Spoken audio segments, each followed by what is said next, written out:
కేటీఆర్ గారు రక్తదాహం, ధనదాహం, అధికార దాహం ఎవరికి ఉందో తెలంగాణ ప్రజలు తెలంగాణ వచ్చిన తర్వాత 10 సంవత్సరాలలో బ్రహ్మాండంగా చూసిరు కాబట్టి మనని ఇంటికి పరిమితం చేసిర్రు. ఇప్పుడు మీరు వచ్చి ఇప్పుడున్నటువంటి ముఖ్యమంత్రిని, కాంగ్రెస్ పార్టీని రక్తదాహం 60 సంవత్సరాల తెలంగాణకు ఎంతమందిని బలిదానం చేసిరని అడుగుతున్నాను.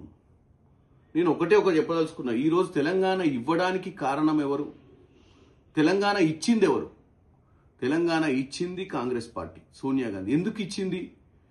మీరు కావాలని అక్కడ ప్రజలను, విద్యార్థులను రెచ్చగొట్టి బలిదానాలకు మీరు కారణమయ్యి, మీ బావ అగ్గిపెట్టి హరీష్ని అడిగితే చెప్తాడు ఏమేం చేసిర్రో మీరు అధికారంలోకి రావడానికని చెప్పి. ఏమేమి అబద్ధాలు చెప్పిర్రో నీకు తెలుసు, మీ బావకు తెలుసు, మీ నాయనకు తెలుసు. ఎందుకంటే ఈ రాష్ట్రంలో మీరు అధికారంలోకి రావడానికి మీ నాయనమ్మ ఉద్యమ మాటలు మాట్లాడుకుంటా నేను కేవలము ఒక చౌకీదార్ అని చెప్పిండు. ఒక వాచ్మ్యాన్ని మాత్రమే తెలంగాణ తేవడమే నా లక్ష్యము. నాకు ఏ అధికార దాహం లేదు. నేను ఏ అధికారం కోసం పనిచేస్తలేను. నాకు ముఖ్యమంత్రి పదవి వద్దు, దళితునికి ఇస్తా.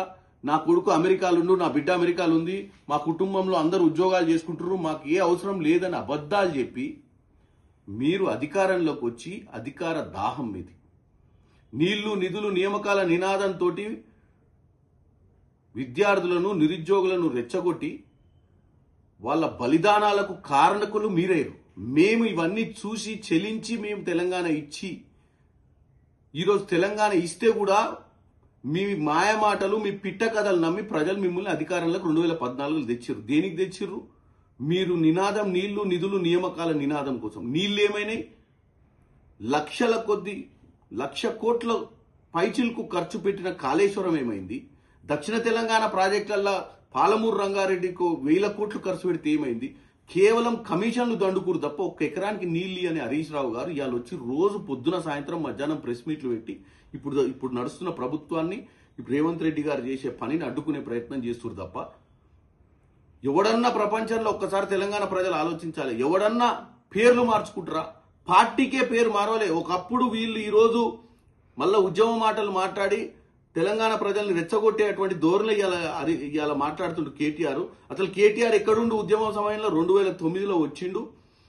కేకే మహేందర్ రెడ్డి గారి పొట్టగొట్టి, ఉద్యమకారుని పొట్టగొట్టి ఆ సీట్లో కూర్చొని ఎమ్మెల్యే అయిపోయి మంత్రి అయిన తర్వాత